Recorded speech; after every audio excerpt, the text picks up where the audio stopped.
Some people seem to believe that big stories can only come from big places, that the size of your hometown somehow determines who you can be or what you can achieve. But a look at the past proves otherwise. Sometimes it's the smallest individuals who leave behind the biggest imprint.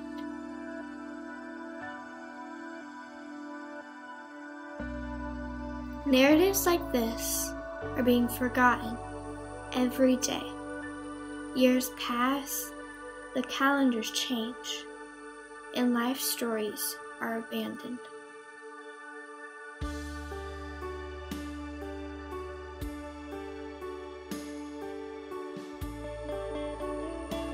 Hidden away in local history books are the accounts of ordinary people doing extraordinary things. Someone like this grew up in the tiny town of Montpelier, Indiana. His unique ability started off as just a small story, but it would eventually grow into a legend. A legend that prides itself on reminding us that even though your story might begin in a small town, it can change the world. A story like this deserves to be told. It deserves to live on.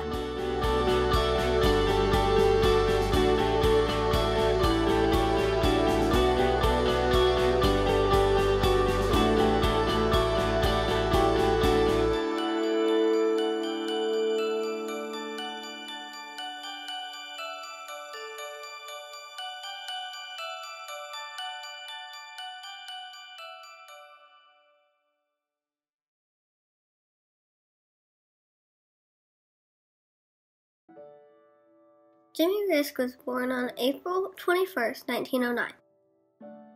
He grew up in Montpelier, Indiana, with 5 sisters and 1 brother. His father, Robert Risk, operated a local services station for cars, and his mother, Blanche, was in charge of taking care of the household.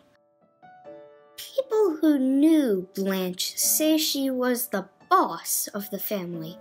She was in charge and was very strict. If the kids didn't listen to her, they were in big trouble. In 1920, Robert became a welder at a steel mill on the south side of town in order to support his growing family. Jimmy was the second child born into the Risk family, behind his older sister, Crystal. Soon, however, the house would be filled with 4 younger sisters, Mary Jane, Eileen, Henrietta, and Billy. The Risk kids grew up in Montpelier at 207 East Windsor Street in a white 2-story wood frame house. The family's home had 2 bedrooms upstairs, 1 bedroom downstairs, and did not have a basement. The house also didn't have running water, and the family was forced to go outside in the cold and use their outhouse. There was a well down the street that the Risks would use to fetch water. Jimmy was only 12 years old when he started to fidget with horseshoes. He practiced throwing for hours on end until all his free time was spent with a horseshoe in his hands. He started out playing with iron horseshoes that you would normally put on the feet of horses, because he didn't have enough money to afford real pitching horseshoes. The local blacksmith shop in Montpelier was located on East Huntington Street. Behind the shop was a horseshoe pitching court that many of the old-timers of Montpelier liked to play on. The blacksmith watched Jimmy play and noticed his sad set of iron horseshoes. The two eventually became friends, and the blacksmith helped Jimmy out by making him a professional set of horseshoes for free. Jimmy continued to practice behind the shop whenever he could, and before long, he was beating many of the older guys in town who had been playing for years. Jimmy was actually so good that he earned the nickname Montpelier's Boy Wonder. In 1922, he tried out for the Blackford County State Fair team, and he made it. At the State Fair competition, he surprised everyone with his skills.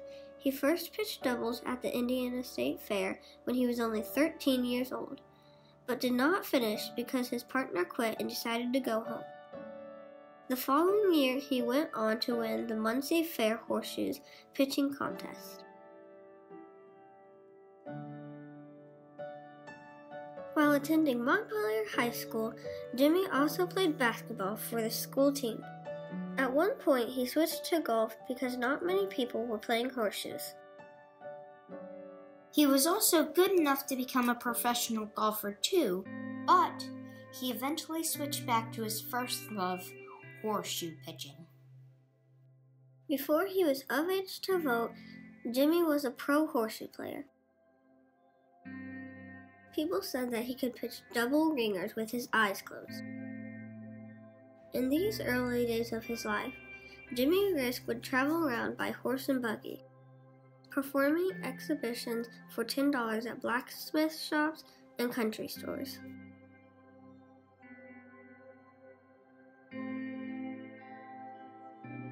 There are many different ways to grip the horseshoe, but Jimmy Risk used the 1 3/4 turn.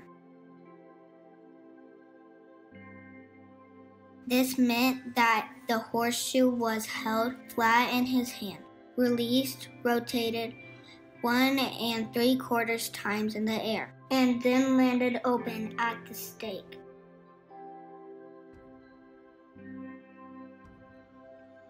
With this grip, he would hold the horseshoe by the base of one of its shanks. Then he would put his thumb on top of the shoe, while wrapping his fingers around the bottom of the shank. Even though this was his preferred method, Jimmy would eventually master all of the different ways of throwing the horseshoe. Sadly, on September 8, 1925, Jimmy's sister, Crystal, died of a weak heart. She was sickly all of her life, and at that time there was no medical knowledge to cure her. Crystal was only 19 years old when she passed away. The Risk family mourned their loss.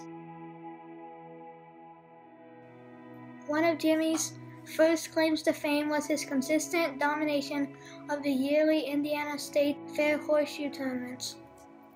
Jimmy Risk won this state competition a total of 8 times. His first state title came in 1926.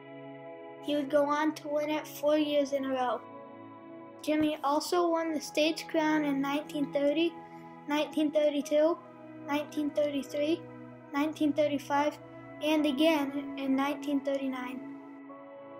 After his victory in 1939, Risk was barred from competing in any more state championships, simply because he was too good and the state of Indiana knew that no other Hoosiers could defeat him. Jimmy had to find people who could compete with him and actually give him a challenge. He had to go on to the next stage of competition, which was the annual tournament held by the National Horseshoe Pitchers Association. The 1927 National Horseshoe Pitchers Association tournament started on February 14, 1927. The matches were played on the clay courts of the Sunshine Pleasure Club in St. Petersburg, Florida. The media had picked Jimmy Risk to turn the horseshoe world upside down in his initial appearance. More than 60 horseshoe experts showed up to compete for the grand prize. 26 were in the preliminaries, but only 12 got to go on to the final round. About $3,000 would be distributed to the top 12 players. Many people believed that Jimmy would overthrow the champion with his skills. Jimmy was a 17-year-old high school sophomore when he went down to St. Petersburg for the NHPA tournament. It would be his first national tournament, and it was held over 1,000 miles from his home. Everyone in Montpelier thought that Risk would win. Local residents said that if he won, he would come home as a hero. Thousands of spectators were there for the start of the tournament's opening ceremonies. The crowd was so large at the Sunshine Pleasure Club that they had to add 1,500 more bleacher seats so that everyone could fit. However, there were minor setbacks. Earlier that morning, it had rained, so they planned to reschedule the event for Tuesday. Later that day, the sun broke out, and they were able to start the tournament at 3 o'clock. Risk won his first match on Monday afternoon after the rain had stopped by demolishing Ian Rouston 50-8 with a 79% average. Tuesday belonged to Risk as he defeated several other opponents in a sensational manner. In the morning, he had conquered Putt Mossman and C.C. Davis. On this day, Risk defeated 7 old-timers, including Frank Jackson, who was the present champion and Jimmy's rival. Jimmy beat Frank Jackson, the old man, 50-28 and tossed 53 ringers. People started calling Risk the Boy Wonder because they were so impressed by what this young kid was able to do. Jimmy scored 350 points, and altogether his opponents only scored 90. By the end of the day, he had a record of 7-0. The third day of the tournament was another fantastic day for Jimmy. He beat Leonard 50-6, right after he brutally beat C.C. Brunage 50-23. At the end of the day, he was still undefeated with 12 wins and 0 losses. On Thursday, Risk took down Nunemaker 50-38. At this point, he had 17 straight wins and 0 losses, and he wasn't going to slow down. His undefeated streak continued on Friday as he climbed to 21-0, with Mossman trailing behind in second place, with only 1 day to go before the final round. Jimmy would go on to finish the preliminary rounds with a perfect record of 25 wins and 0 losses. This was a new world record and an incredible feat. This put him in first place going into the finals. 26 players were in the preliminaries, but only 12 got to go on to the finals. When all the ringers were added up, Risk had a total of 772, and everyone thought that he was going to win it all. Among the finalists were Risk, Nunemaker, Jackson, Mossman, and Davis. So many people thought that Risk would win. In fact, his high school friends, and even Hal Kelly, the mayor of Montpelier, were sending him telegrams to congratulate him on making it to the final round. The people of Montpelier said that if he won, he'd come home to a hero's welcome. The town band would perform, people would give speeches, and a huge banquet would be held in his honor. Unfortunately, Jimmy's historic streak was broken when the final round began. His first 3 games all resulted in losses. He lost to Jackson in the morning, and then later fell to Mossman and Davis. The very next day, however, Jimmy would strike back by defeating Davis 50-39. Unfortunately, in the end, C.C. Davis had a slightly better record than Jimmy, and Risk had to settle for second place. In the finals, each of the 12 players played 33 50-point games. Risk won 28 games, C.C. Davis won 29. If Jimmy Risk had won just 2 more games, he would have finished in first place and would have been the horseshoe champion in his very first national tournament. Even finishing in second place was quite the accomplishment when you consider how young Jimmy was at the time, compared to the ages of his opponents. When Jimmy returned home from the tournament, the city of Montpelier gave him a fancy wristwatch and a decent sum of money so that he could retry in the next tournament in hopes of claiming his victory.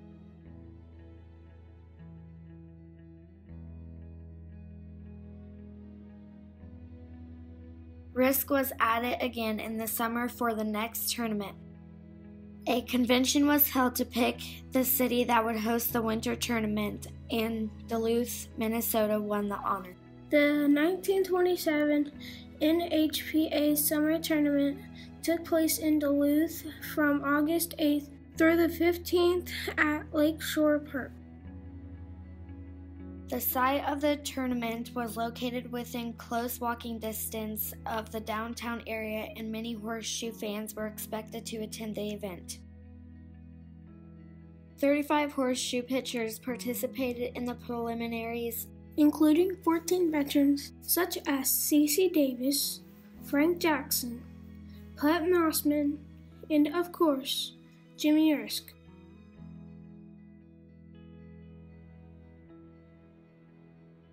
On the first day of the tournament, the men faced heavy winds, but Jimmy Risk still placed third in preliminaries, with 29 wins and only 5 losses.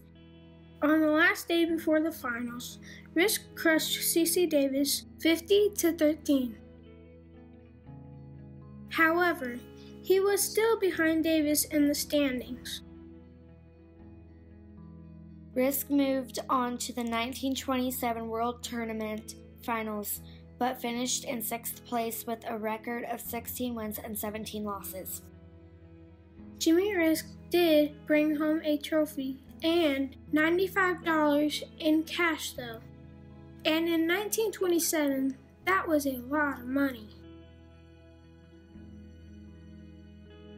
1928 tournament was to begin on February 20th, 1928 at the Waterfront Park in St. Petersburg, Florida, where $5,000 in cash prizes would be awarded to the top winners. There were 30 players signed up for this competition and only 6 that had previous World Tournament experience. With great excitement over the tournament, even more bleachers were put up to accommodate all of the fans. Expensive box seats were also brought in. C.C. Davis was a favorite to win, but the Philadelphia Ledger sports writer Stoney McClellan picked Jimmy Risk to win the tournament. Many of the players went down to Florida early to practice for the event. Jimmy Risk went down to St. Petersburg, Florida on January 10th to sign up, get used to warmer weather, and practice before the big tournament. Because of how well Jimmy did at the previous year's tournament, he had acquired the nickname the Indiana Threat. The games began on Monday, February 20th, with the mayor of St. Petersburg and other city commissioners and Chamber of Commerce members participating in the opening ceremonies. After the first day, Jimmy Risk was among 5 players who remained undefeated. Risk struggled throughout the tournament. On the second day, Jimmy suffered a loss to C.C. Davis 50-12. On day 3, despite putting up a good fight, Risk lost to Blair Nunemaker 50-35. No one could touch Nunemaker, including Jimmy. He was just too good.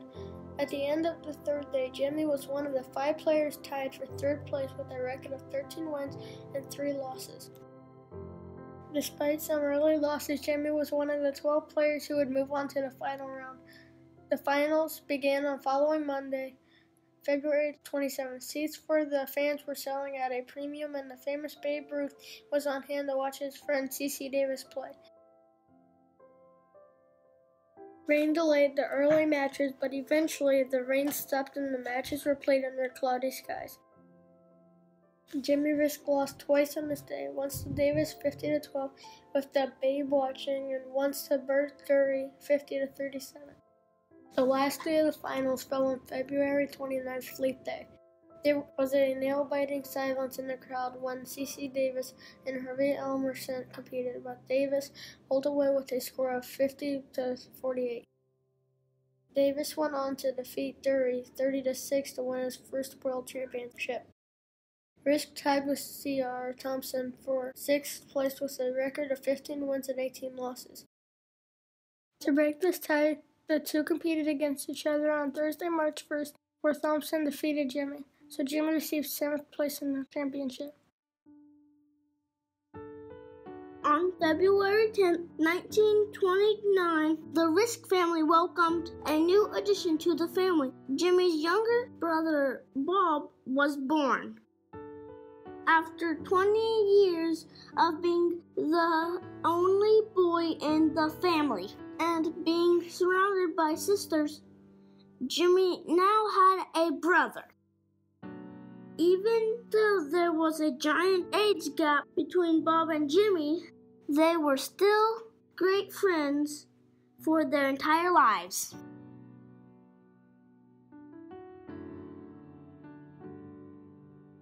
Jimmy Risk was the first to enter the 1929 World Championship Tournament. It began on February 4th, 1929 at Waterfront Park, which was the spring training camp location for the Boston Braves baseball team. This was the first tournament without a final round. Once again, C.C. Davis was the favorite to win, seeing as how he had won the past 3 years in a row. The first place winner would get $300 and a gold medal. 12th place or last place would only get $5. So every one of the 12 players would get a portion of the $1,500 in cash and prizes. On the first day, Jimmy had 81% in one game. A great start. He ended up winning 2 matches, but also lost 1 game to Nunamaker. On Wednesday, all the matches were canceled due to rain. Following the results of the first round, the number of pitchers was down to 9, including Jimmy. In the end, however, the schoolboy from Montpelier could not stop Nunamaker, and Jimmy Risk finished in 3rd place with 12 victories and 3 defeats. After the tournament, Jimmy returned home to Montpelier to continue his high school studies and prepare for the next tournament. However, even though he returned to Montpelier High School, he did not finish his education. Jimmy Risk never graduated from Montpelier High School. Most people say that this is because he had already found what he wanted to do for the rest of his life. Jimmy planned to turn his horseshoe skills into a profession, and that's exactly what he did. Risk made a good living off of his talents, pitching at exhibition matches all over the country, as well as fairs, rodeos, and sports shows. It has been reported that during his career, Jimmy made between $10,000 and $15,000 a year off of his horseshoe performances. A new group formed in 1930 and started the American Horseshoe Pitching Association. Their first sponsored tournament was held on September 27, 1930 in Chicago, Illinois. The tournament was set to take place in Lincoln Park, a small community on the north side of Chicago. For many years, there was very little information recorded about this event, but eventually some details were uncovered. The pitchers played for a $1,000 trophy and the bragging rights of being known as the amateur horseshoe pitching champion. Even though there was some strict competition, Jimmy Risk came out on top and was crowned the champion of the tournament. Finally, Jimmy had won a major tournament and was able to bring home the first place trophy. There are no records of another AHPA tournament being held in 1931 or 1932.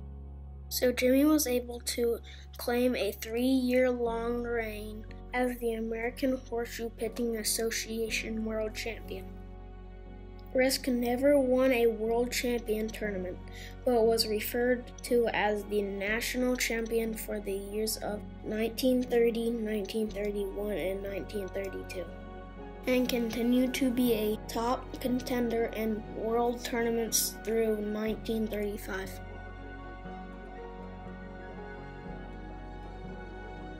In 1933, Jimmy Risk participated in the NHPA tournament held in Chicago, Illinois. The tournament was held at Soldier Field. More than 100 people entered the tournament, including 5 former world champions. This group included the current national horseshoe champion Blair Nunamaker, Pat Mossman, Frank Jackson, a Mexican tosser named Fernando Isaias, who had been picked by many to win, and Jimmy Risk, who was the holder of the American Association title. They were all competing against each other to cash in on prizes totaling $1,600. It was a very close competition. At the end of the first round, 3 competitors were tied for first place, including our very own Jimmy Risk.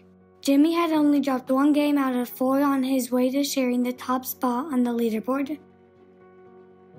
Jimmy, however, ended up finishing the 1933 tournament in 4th place with 18 wins and 5 losses. Ted Allen and CeCe Davis had to pitch a 2-game playoff to decide 1st and 2nd place, with Allen winning the tournament in the end. In the 1930s, horseshoes had caught on as a very popular sport. By 1935, there were over 3 million people playing barnyard golf in the United States and many more in Canada and Mexico. Jimmy Risk had now pitched horseshoes in every single state. He had traveled over 225,000 miles playing the game that he loved. He was even invited to play in Japan. The horseshoe craze was catching. Therefore, the 1935 tournament was a huge event that many people came out to watch. The tournament took place in Montpelier, Illinois. There were 50 people trying to qualify for the tournament. All of these pitchers were competing for an award of $2,000.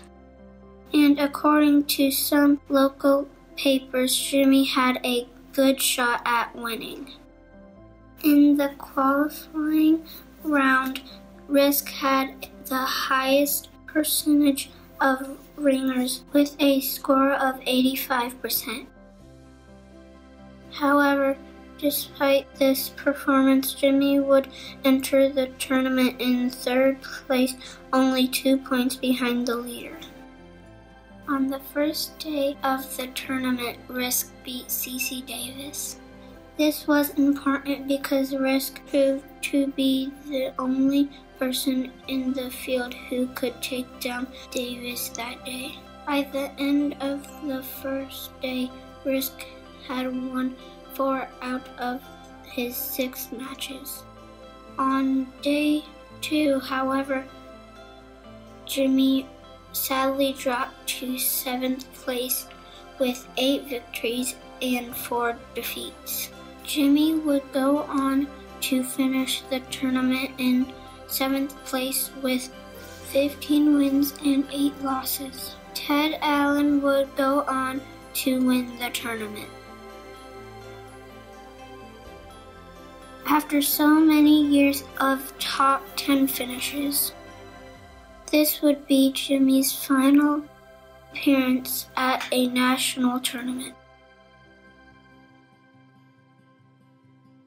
Jimmy Risk was so good at throwing ringers that it actually started to get boring for him.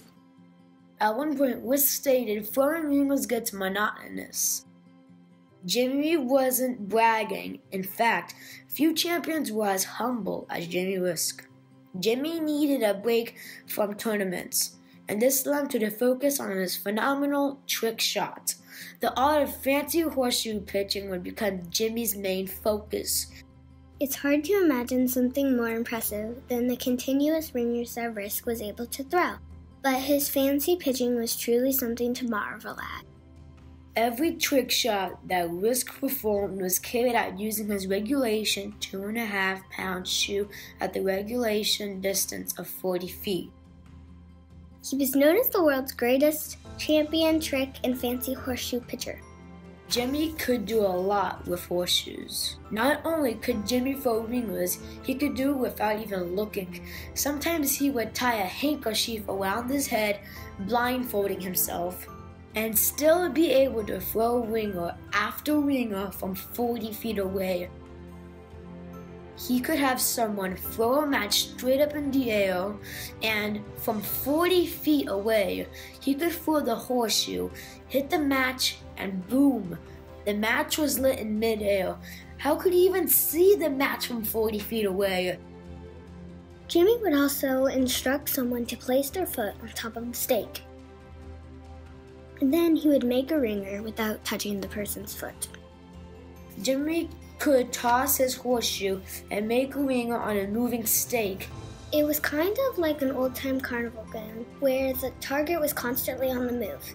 This is so tricky because he had to time his foot just right, which he always did.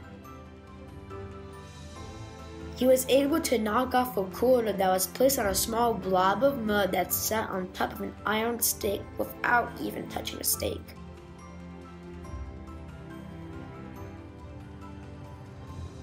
As part of his performance, he would have somebody put a cigar in their mouth.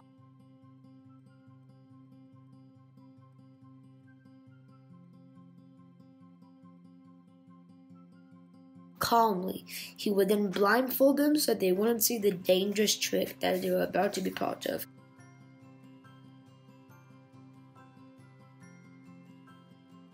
Jimmy would then step back to 40 feet, get the angle right, and calmly throw the horseshoe. The horseshoe would then glide right past the person's face, knocking the cigar out of their mouth without hitting the person. Another trick that Jimmy would do was called the blanket trick. In this trick, he would have two people hold up a blanket in front of a stake, which would make it to where Jimmy couldn't see the stake.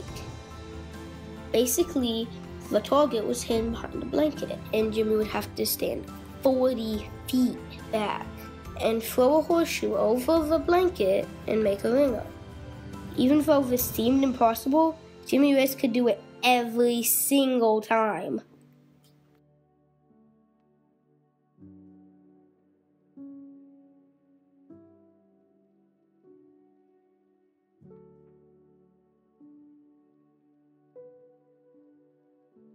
He could also place a wooden match or a bundle of matches upright in front of the stake, throw the shoe, light the match, and make a ringer.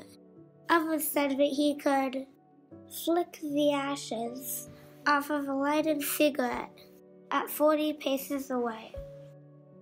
Jimmy Risk was so talented that he could toss ringers around a cigarette without knocking the cigarette over. At the time, Jimmy was the only person known to actually be able to do this. Cigarettes were only about 3 inches tall, and Jimmy was a long way away from the target. Not only could he see it, but he could wing it. By 1938, Jimmy had moved out to Los Angeles, California, but never lost sight of his hometown of Montpelier, and always considered this small Indiana city to be his true home.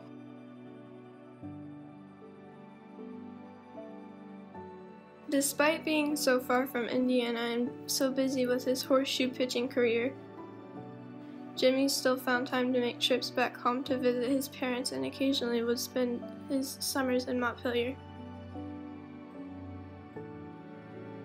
While in town, he would practice his skills at a small court behind Ollie Straub's popular restaurant with some of the local pitchers.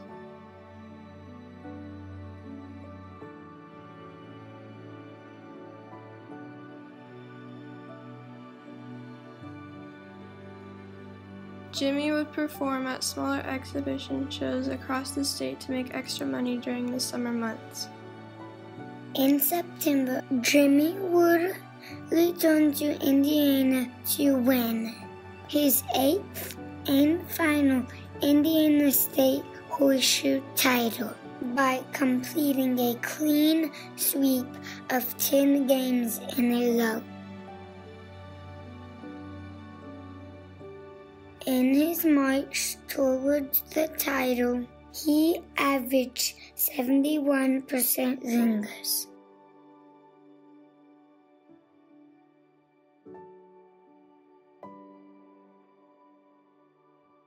The Risk family moved from their East Windsor Street home in the early 1940s when the property was purchased by the Reasoners. It was a sad event because the Risks really didn't want to move away from their home. Robert Blanche and Billie Jean, also known as Jane, would move into an apartment in the Columbia Hotel. They were on the second floor in the first apartment. As you walked up the stairs of the Columbia Hotel, you would turn and the Risk apartment was directly behind the stairs. Sadly, the Risk family home was eventually torn down. This is something that Jimmy's younger brother Bob never understood or approved of.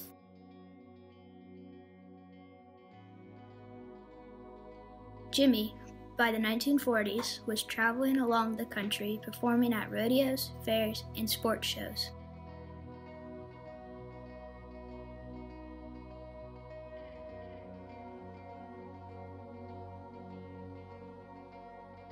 He spent most of 1940 touring the East Coast in Canada with Gene Autry's famous rodeo.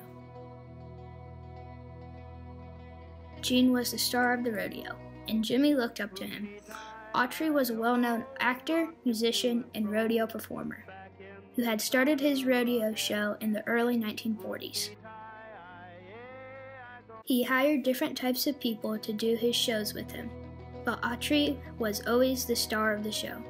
The acts that performed alongside him included bull riders, fancy roping stars, bronco riding contests, calf ropers, hilarious clowns, and occasionally horseshoe pitchers. Jimmy traveled all over the country with the troupe, led by the singing cowboy, and he learned many things from this well-known star. The most important thing that he picked up from Autry was how to be gracious and down to earth. During these rodeo days, Risk would wear cowboy boots, a big cowboy hat, and button-up shirts. He definitely dressed the part of a rodeo star.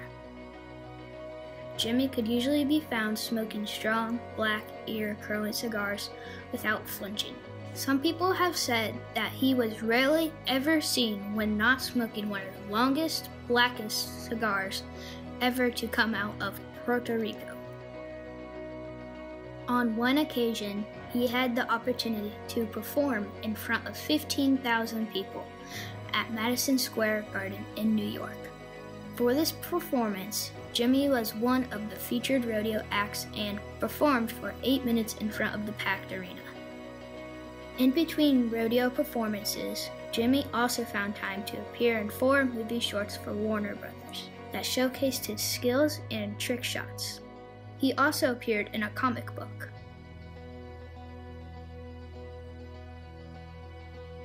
In 1942, Jimmy Risk joined the Army. He was a private first class. When Jimmy first joined the war effort, he was stationed in Columbus, Ohio. Later on, he was transferred to Cleveland. Soon after he enlisted, the Army found out about his amazing horseshoe talents. They decided to draft him into the USO. This was an organization that entertained U.S. troops wherever they were stationed. The show that Jimmy joined was set up by Arthur Donovan.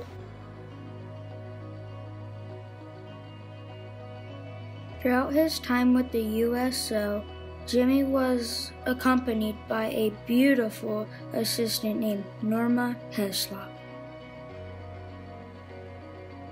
Jimmy would travel to Japan several times and to Korea 6 times. He also traveled to Hawaiian Islands a dozen times, made 3 trips to Okinawa, traveled around the Pacific Islands, performed in Europe, the Philippines, Africa, and Asia. Some of these USO trips lasted for months, with longer trips lasting for up to 6 months at a time. Once in Korea, he performed within 2,000 yards of the front lines of a battle. Another time, while he was in Korea, Risk offered a 5-day leave to Japan and was sure off of his back to any soldier who could defeat him in horseshoes. Needless to say, Jimmy never had to give up his shirt. Once, when asked about Jimmy and Norma, a spokesperson for the USO stated that nobody gets closer to the fighting men at the front than this wonderful team. I wish we had more like them. Proof of this came in 1951. While on their way back from a performance close to the front lines, they were pinned down by Chinese mortar fire.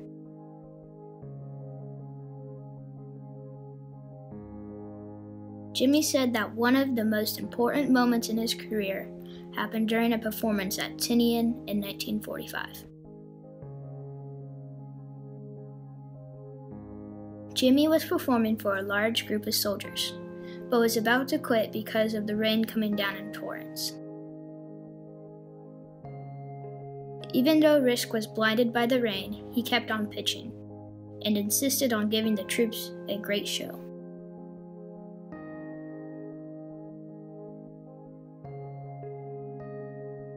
At one point, Norma, his assistant, placed a group of matches against a stake.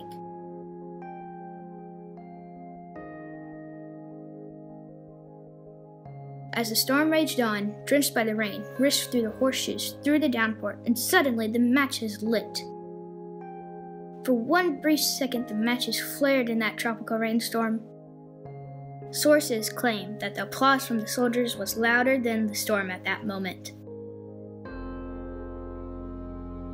Risk performed with the USO during the World War II, the Korean War, and the Vietnam War. He pitched horseshoe shows on Navy ships, played in front of every branch of the military, and delighted thousands of troops all over the world with his spectacular horseshoe pitching.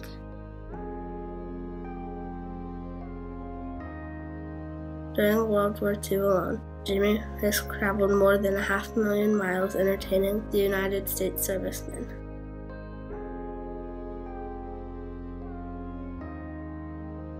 Because Jimmy was a veteran of World War II, he will forever be a member of the Millard Brown Post 156 American Legion in his hometown of Montpelier, Indiana.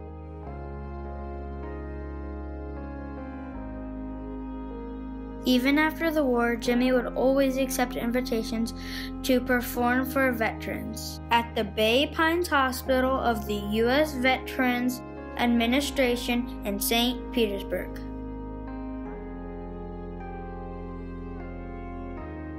Jimmy Risk worked very hard for our country, both as a soldier and as a USO entertainer. Maybe the most important thing that came out of the war years was the fact that the pretty assistant he hired would eventually become his wife. Norma was from Columbus, Ohio, and also loved horseshoes very much.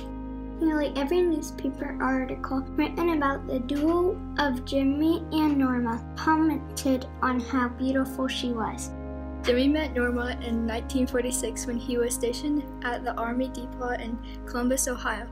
At that time, Norma Hillsop was an office supervisor working for the government. Jimmy had hired her to be his assistant during his performances, but they fell in love and ended up having a secret wedding. They were married on February 25th, 1946 at a small ceremony in New York City. Jimmy and Norma didn't reveal their marriage to their parents until about a month later. For the rest of Jimmy's career, Norma would be his assistant and they would travel the world together.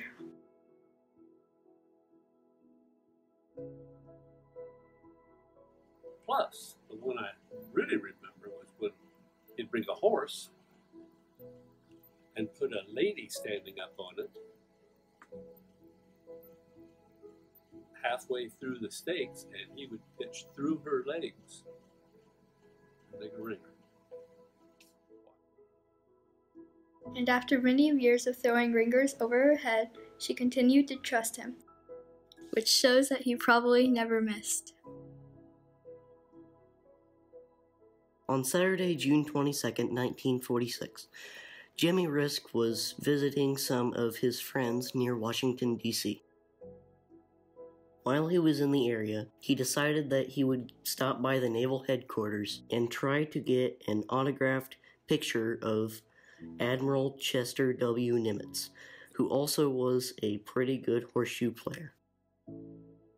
However, when Jimmy introduced himself as a horseshoe pitching champion, the guard waiting outside of the Admiral's office said, "You're not going to get just an autographed photo. I'm sure he's going to want to see you."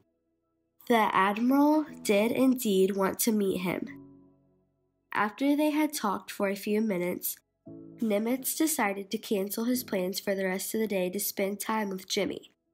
At one point in their conversation, Admiral Nimitz picked up the telephone in his office and easily got through to President Harry S. Truman. Once President Truman was on the other end of the line, Nimitz said, "Hey Harry, I've got the champion horseshoe pitcher of the world over here. Let's come over to the White House and show you how he can pitch horseshoes." Truman canceled his appointments for the day as well, and in just 15 minutes the three men were pitching horseshoes on the lawn behind the White House. The game began at 11 o'clock that morning. Even though he was injured, Nimitz agreed to play against Jimmy. Admiral Nimitz was playing with a broken middle finger and wasn't playing as well as he usually did. For example, he didn't hit his average of 4 ringers per game. Risk offered to play with Truman, but Truman said that he was only a barnyard golfer, and that he would only play Jimmy if he gave him 21 points first. That's how many points you have to get to win. From there, Risk basically just put on a show, pulling out his best tricks for Nimitz, the president, several presidential aides, and a group of naval admirals who had gathered to watch. At one point, he threw 15 straight ringers. He also rung 3 stakes in very close alignment. Jimmy tossed horseshoes that would strike a match, lighting it up instantly, and then he would throw a second horseshoe to put out the flame. But the best was yet to come. There was a cigarette standing 6 inches away from the stake. Jimmy threw the horseshoe and made a ringer around the cigarette. Then the horseshoe bounced 6 inches forwards and landed looped around the stake. 2 ringers in one shot. Jimmy said he had never done it before, and it was a once-in-a-lifetime trick that couldn't have possibly happened at a better time.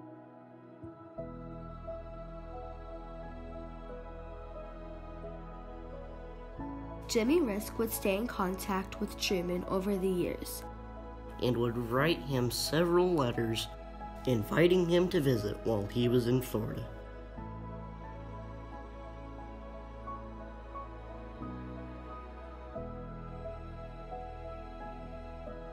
While touring, the Risk lived out of a trailer, but in 1953, Jimmy decided to build a house in St. Petersburg, Florida.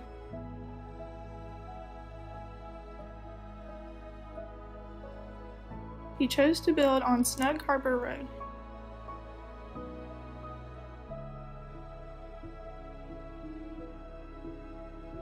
Jimmy and Norma named their house Horseshoe Villa. It was a ranch-style home with a big living room, an oxen yoke hung over the fireplace, and horseshoes were hanging everywhere, including a 7.5-pound shoe from one of the Anheuser-Busch Clydesdales.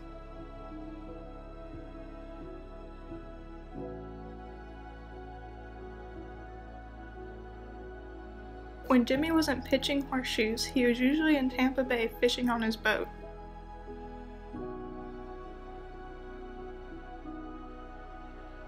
When the year 1966 came around, Jimmy, now 57 years old, decided that he was going to retire. He and Norma chose to settle down at their home on Snug Harbor Road in St. Petersburg, Florida. St. Petersburg held many fond memories for Jimmy. This was a city where he had his first major tournament and a perfect place for the couple to rest. Many people claimed that Jimmy Risk chose to retire well before he would have had to.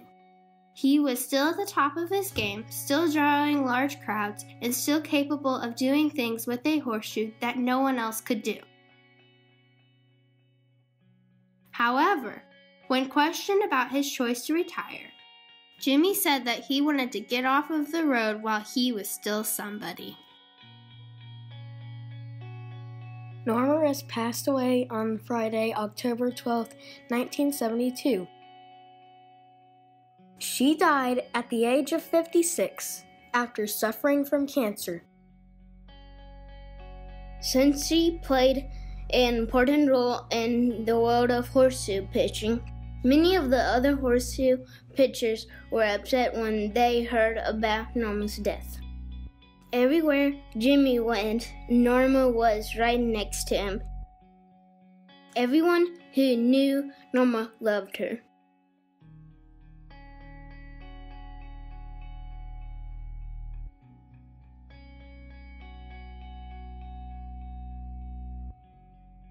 Just 2 years after Norma's death, Jimmy Risk passed away at his home in St. Petersburg.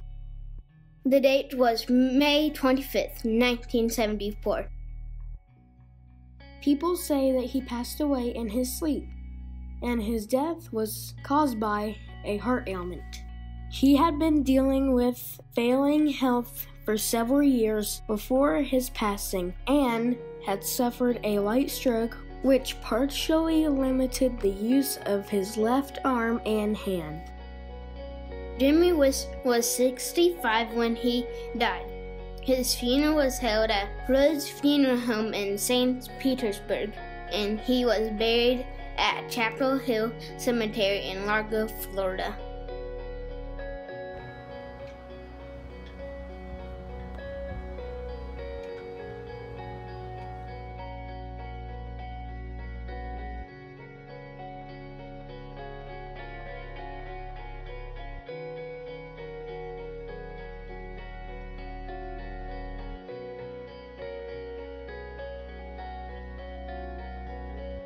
It may have been a great loss for the world of horseshoe pitching, but he left behind a great legacy.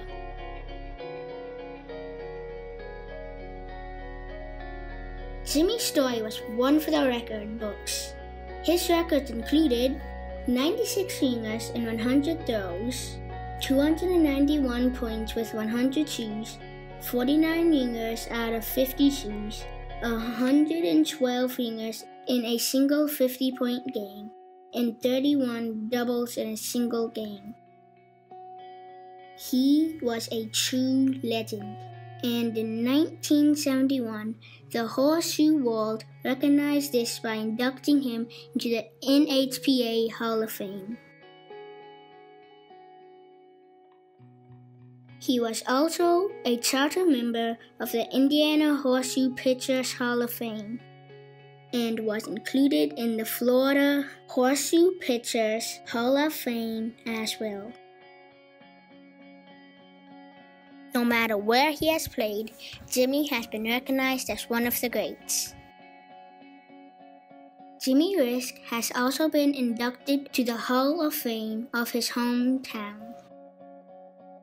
a small city where his story began over 100 years ago.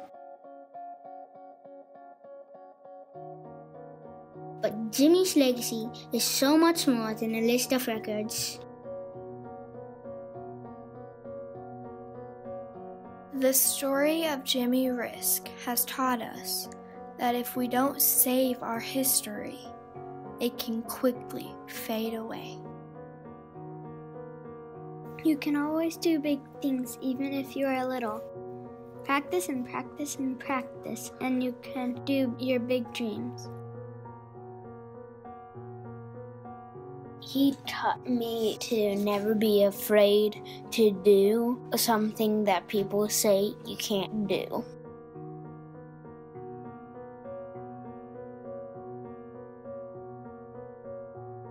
No matter where you come from, you can do amazing things.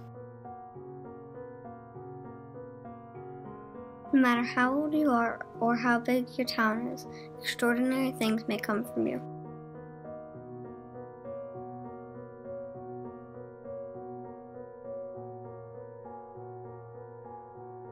It was important for us to tell this story because now people will know about Jimmy Risk and it won't just be us.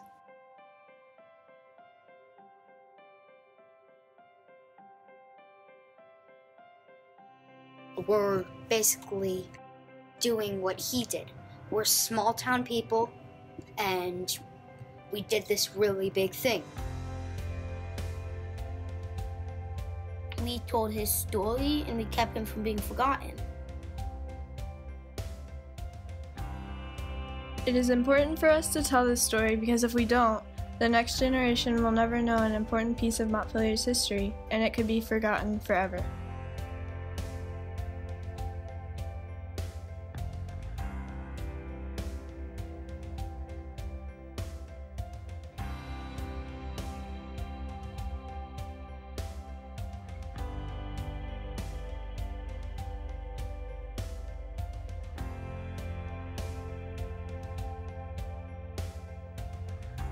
He has been forgotten even though he did great things. Many people don't know about him, and if we don't tell his story, maybe they never will.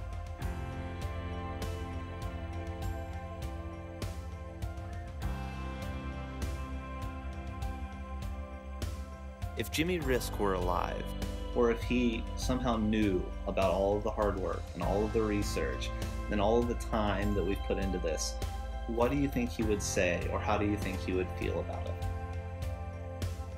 I think he would be very proud of the Montpelier History Club students wanting to tell his story and bring it back. I think it's important because he was like world famous and now he's barely even town famous.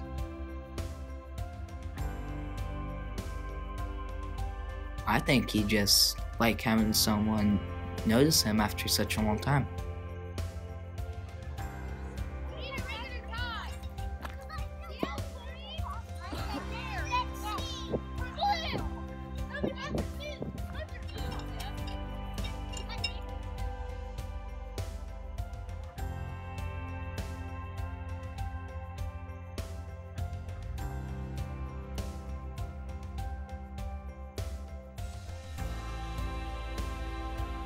I think he'd feel really grateful that we're trying to get people to remember his story.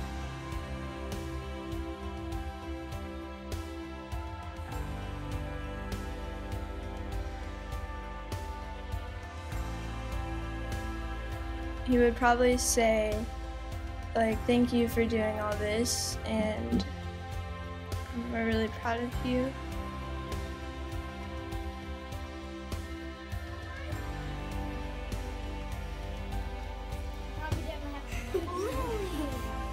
The reason that we had picked this story to tell people is so that everybody knows what Jimmy Risk has done. Because he pretty much put a light on this town for a little bit and then it just went away and everybody forgot about it. So we need to retell that story.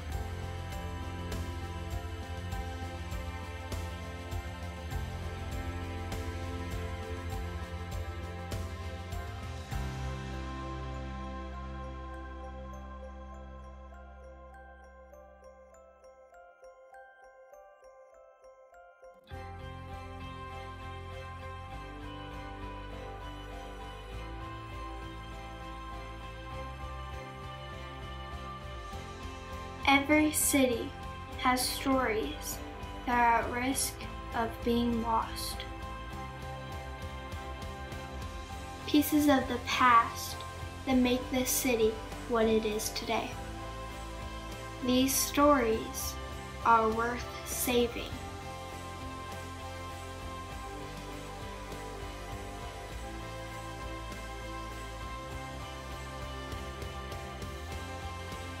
In the same town where Jimmy's story started, others are now beginning. Young individuals hoping to leave a big imprint.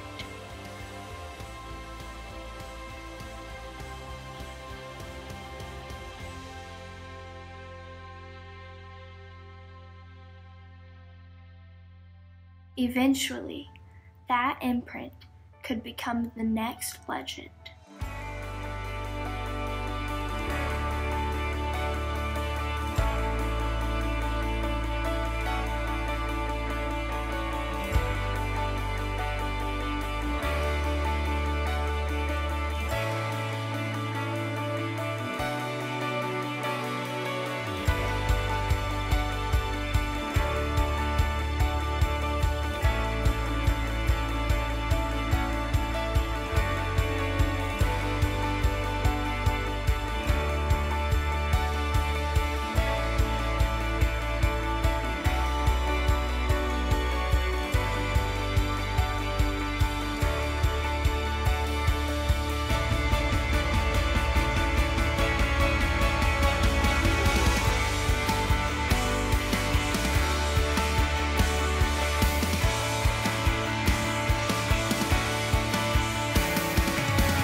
There's one person that he played that showed up so much. It's Putt Mossman. And in one of the articles we read, his name, there was an autotype, and it said Butt Mossman. Yeah, that's his nickname now.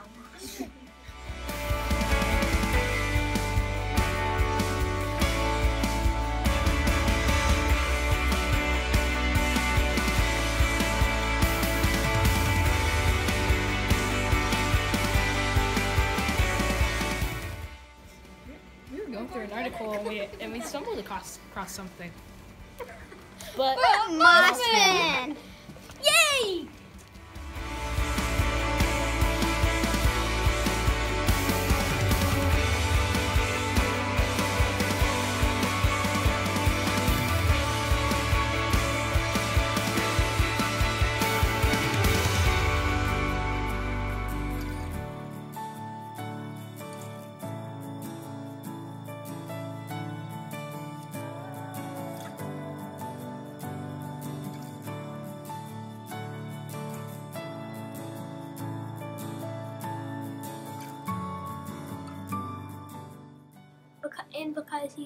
Because there was a lot of other people that were a lot older than him that he was facing,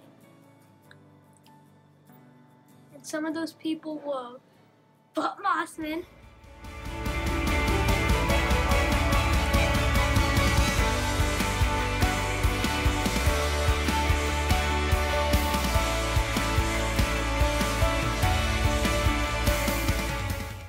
well, he was very nervous because it was his first tournament, and he was going up against Butt Mossman.